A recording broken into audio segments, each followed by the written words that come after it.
first card that we're going to talk about is the earthworm. And it's perhaps not the sexiest animal that we can work with, but nonetheless, it gives us beautiful wisdom to take into our lives.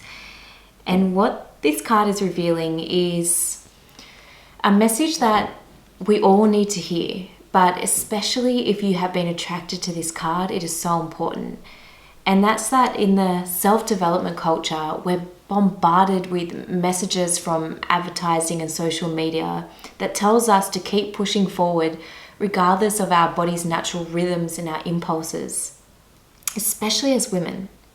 And it can be confusing and intimidating when one person you look up to is telling you to push through fatigue and then another is telling you to rest and rejuvenate. But the spirit of the earth is calling to you now through this card, reminding you that for billions of years, she has consistently been able to produce conditions that sustain life on earth in billions of forms. Every second, there are innumerable processes being maintained by Mother Earth. And this is a result of honoring the cyclic nature of the universe. Just ask a leaf if it feels the pains of failure when it falls from a tree. No, because it understands its connection to the tree doesn't end, but rather it transforms.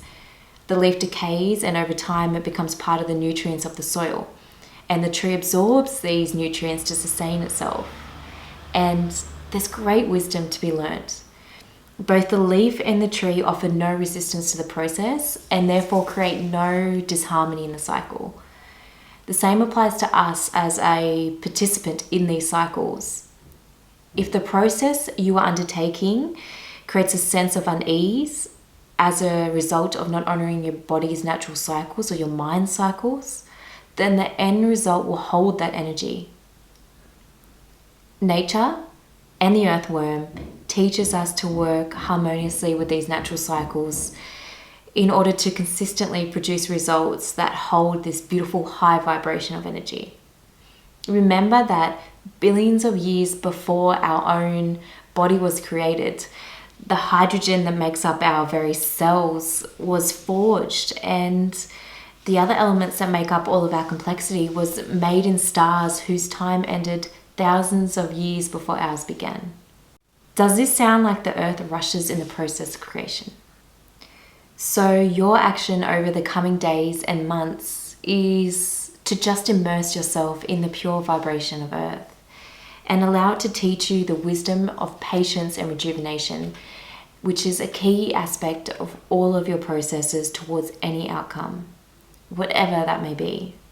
It is safe to go outside, rest, ground deep into the earth, just like the earthworm. Okay, that's the earthworm card. We're going to move now on to, I'm going to go with camel next. Camel's pretty cool and not a card that I pull very often from this deck. The camel has revealed itself to you because you are on the right path, regardless of how intense and challenging circumstances may seem to be for you right now, or in particular have been. The camel can handle absolutely anything, even in the face of extreme heat. That is our feelings of resentment and frustration and anger, because it's resourceful and it's independent. And higher guidance knows all the rough times and obstacles that you have encountered. But please trust now more than ever that you are divinely supported. I'm sure you've heard the saying that the universe will never give us more than you can handle or we can handle. And this saying is actually a pale reflection of the truth. It's like looking at the light of the sun through the moon's reflective surface. The truth is, the universe, or this universe, will give you situations that will take you to your absolute breaking point, and you may even be there for some time. It can continuously push and smash and suffocate us until it seems like we won't survive. But through grace, there is something like a pause. And if you're not aware, you may even miss it, and some people do. And this pause is like a glimpse of stillness and silence. And this glimpse is more than enough to help us move forward. In that moment, we access strength and motivation and intelligence and joy and love. And it floods us, moving into our circumstances and our actions in those moments. As though you have felt the fullness of the sun's light in all of its true glory and magnificence. Keep going, Camel says. Trust your process, because you are on the edge of a glimpse into the infinite, which will propel you forward in ways greater than you could imagine. There is great support for you in the higher dimensions, and they are standing next to you and behind you and in front of you always. Never forget this, and continue doing what it is that sets your soul alight. Because you know yourself that you have chosen this path because it is right for you. And you have an inner wellspring, a cool elixir of water to calm all of the situations that you're encountering. And that's just taking time to be still and step into the silence within yourself. Connect with your guides, connect with your higher self. Spend some time perhaps on a pilgrimage or an adventure, getting away, restoring your energy, and then come straight back into it. Because what you are doing is right, and it's going to lead you exactly where you need to be. Camel is assuring you of it through this card. So that's Camel's message. We are now going to move on to Elephant.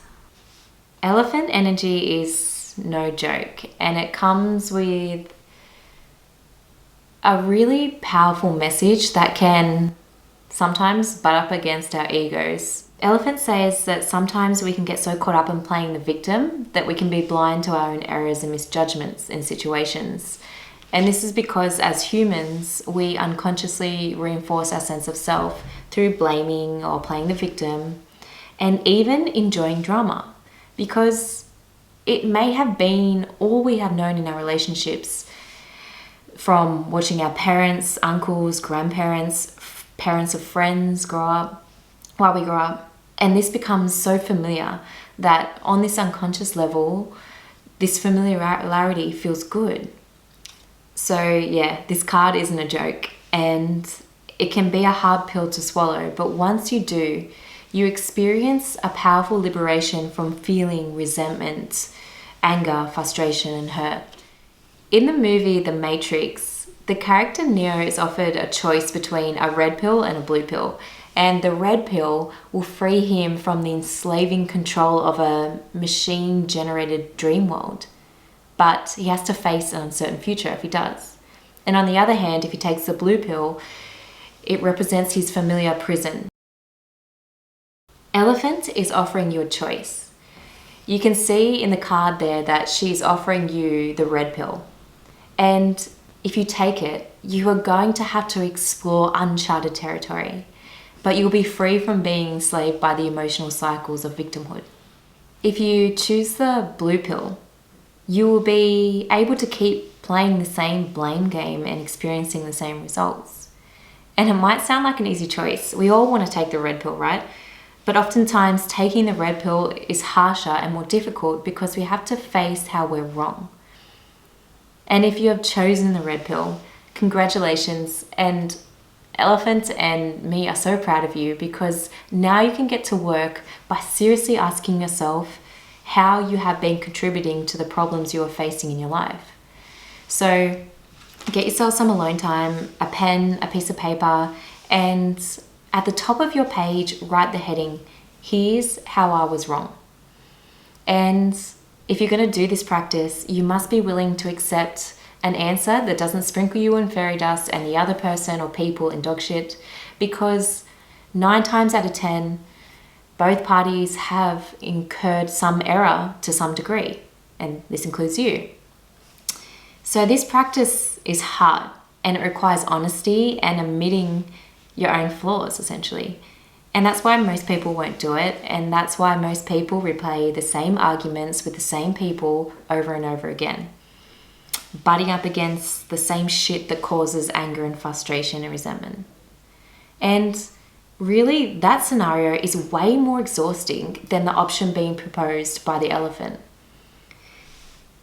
After you've figured out how you have been wrong, you can ask yourself another extremely helpful question by writing, what can I do to make things at least a little bit more right? Then, after you've figured this out, go do it. The elephant isn't playing games with this card. Trust this gentle and noble creature. It illuminates the way with the light of self-knowledge.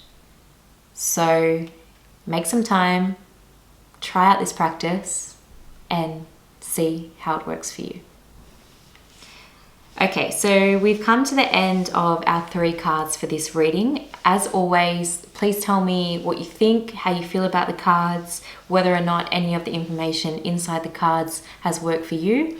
And as always, right now it's just information. To turn it into knowledge and understanding for yourself, you have to go out into your life and put it into practice. And I say that in almost every single card reading, but yet the key isn't reading the books or listening to the audios or doing the card readings. The key is taking that information and practicing it for yourself and finding out for yourself whether or not it's true, whether or not it works, and seeing the results in your own life. So also, don't forget to share this with someone you know will benefit from it, and I will see you in the next one.